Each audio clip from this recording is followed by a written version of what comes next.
There's a fine line between enjoying a hobby and letting it take over your life, where something consumes your every thought. What once brought you happiness can quickly turn into something you do out of habit rather than love. I know this feeling all too well from my own experience with game collecting. Over the past year, I've added more than 100 games to my collection, but if I'm honest, I couldn't even tell you what half of them were. I wasn't adding these games to my collection out of passion, I was just feeding a relentless hunger to collect more and more. After taking a step back and really reflecting on my habits, I realised that this was far from healthy. Instead of enjoying the games I already own in my collection, I was constantly chasing the next addition to my shelf, overthinking every potential pickup. I was so focused on expanding my collection that I lost focus on why I started collecting in the first place. So, for the past 3 months, I made a conscious decision to stop. I haven't bought a single retro game and I haven't even set foot in a CEX, and let me tell you, it's been a mental game changer. I've been able to actually enjoy the games I own in my collection without adding more. This experience got me thinking about how game collecting can cross a line into addiction, and that's what we'll be diving into in today's video. Whether you're a collector yourself or just curious about how hobbies can sometimes take over our lives, stick around as we explore the signs of when collecting can become an obsession and how to find a healthier balance. One of the most exciting aspects of game collecting is the thrill of the hunt. There's nothing quite like venturing into the unknown, whether it's a car boot, a charity shop, or a retro video game store, never knowing if you'll stumble upon a hidden gem or come home empty-handed. It's a rush like no other, and that sense of discovery can be incredibly addictive. The unpredictability of what you might find keeps you coming back for more, always chasing the next big score or that holy grail addition to your collection. This is why I'd wake up at 5 AM every Saturday and Sunday, running on just 4 hours worth of sleep to hit the car boot sales. The thrill of scoring bargains and turning them into those sweet CEX vouchers had me hooked, but over time it became exhausting and completely took over my weekends. With a full-time 40-hour job, car boot season felt like a second job. I spend 3 to 4 hours hunting, followed by another 1 to 2 hours testing, cleaning and prepping items for CEX. Then I'd wait in long queues to trade and book my goods in for testing at CEX. Sometimes the whole process would take up 8 hours of my day.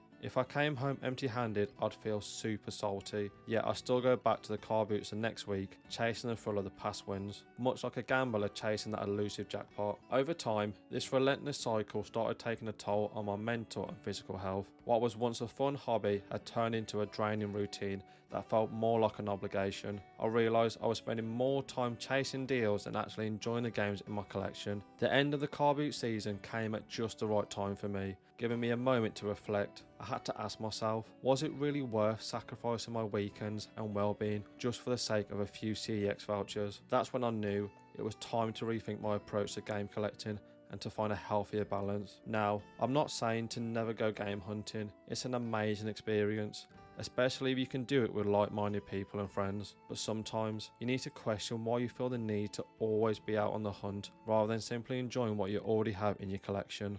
In today's gaming landscape, new releases drop almost daily, with some being limited editions or exclusives to sites like limited run games. This taps directly into the fear of missing out, or FOMO, the worry that if you don't buy something now, it might be gone forever. FOMO pushes us to make impulse purchases, often for games we aren't even fully invested in playing. Publishers are well aware of this psychology and strategically use scarcity to their advantage, knowing that many gamers will cave and buy simply because they don't want to miss out or pay inflated prices on the second-hand market later. A recent example of this is Sony's release of the PlayStation 5 Pro, the 30th anniversary bundle. This is celebrating 30 years of the original PlayStation. This bundle features the new PlayStation 5 Pro and controllers in the iconic grey colourway, was limited to just 12,300 units worldwide. The scarcity created massive hype, leading it to sell out instantly. Priced at £959 at launch, it's now being resold on eBay for over £2,000, an outrageous markup. I'll admit, I was initially tempted to jump on the nostalgia bandwagon myself, but I quickly snapped out of it and I realised it wasn't worth the hype. If Sony had made this bundle widely available, it still would have sold incredibly well without the frenzy. This is just one example of how game companies exploit our limited willpower, fully aware that many of us will eventually cave to the temptation.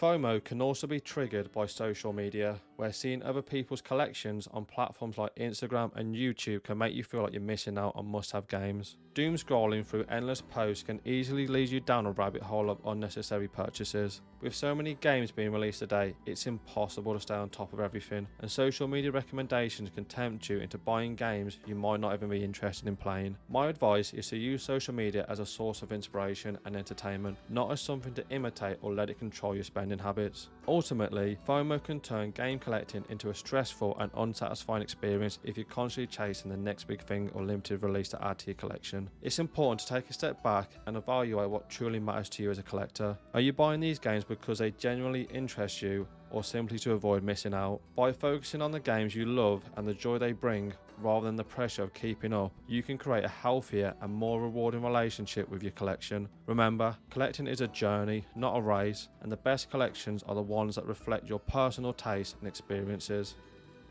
Financial and space implications are significant concerns when collecting spirals out of control. This hobby can be incredibly expensive, especially when collecting for retro consoles or chasing rare titles. Over the past car boot season alone, I spent nearly £1,000, a staggering amount that could have been allocated to other priorities. On top of that, add the cost of new releases and other gaming purchases, and the total quickly becomes overwhelming. Since taking a step back, it's been refreshing to see more money in my account after covering bills and other life responsibilities, giving me the freedom to focus on things that truly matter in life.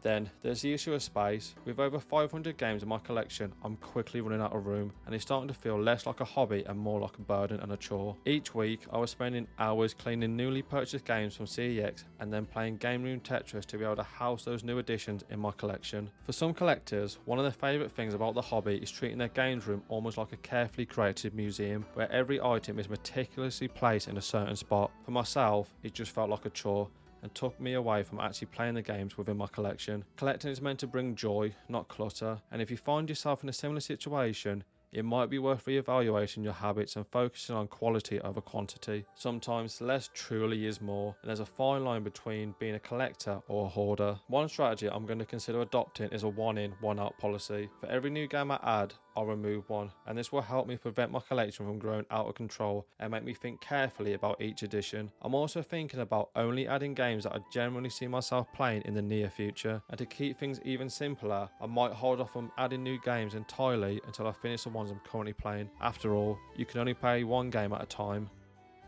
Another aspect of collecting that can easily spiral into unhealthy territory is when the hobby stops you from actually playing the games you own. It's a strange irony. The bigger your collection gets, the less time you might spend enjoying any single game. You're so focused on hunting down the next edition that your existing collection gathers dust on your shelves. This constant pursuit can become a form of escapism in itself. The thrill of finding a rare game or completing a subset can be more exciting than actually playing the games you own, leading to a cycle where the chase overshadows the enjoyment of playing the game. For many, collecting is tied to a deep emotional attachment, whether it's nostalgia for childhood games or the sense of accomplishment from finding that elusive title. But when collecting becomes more about filling a void or escaping stress rather than genuine enjoyment, it can prevent you from actually enjoying and engaging with the games you already own in your collection. I've found that taking a break from acquiring new titles and focusing on playing from my backlog has been incredibly freeing. It's allowed me to reconnect with why I started collecting games in the first place, the love of playing games. I highly recommend the next time you find yourself researching what new game to add to your collection and hyper-focusing on the pursuit of a single title, take a step back and just walk around your games room for a moment and peruse your shelves. You never know,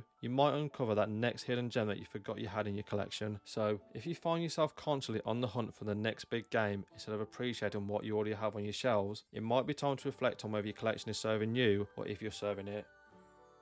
But those are just my thoughts on how game collecting can sometimes cross into an addictive territory and how I've been feeling about the hobby lately. Honestly, making this video has felt like a bit of a therapy session. It's been bouncing around in my head for a while and it's a relief to finally share my perspective with you all. Do you agree with some of my points, or do you think I'm completely off base? How do you feel about game collecting, and what strategies do you use to keep the hobby from taking over your life? Let me know in the comments down below. And while you're down there, if you enjoyed this video, then please give me a like and consider subscribing to the Collector's Quest channel. You'll find plenty of videos of car boot hunting adventures, pickup videos and game room tours. And as always, good luck on your game hunting and your collecting adventures. Take it easy YouTube, and I'll catch you in the next one.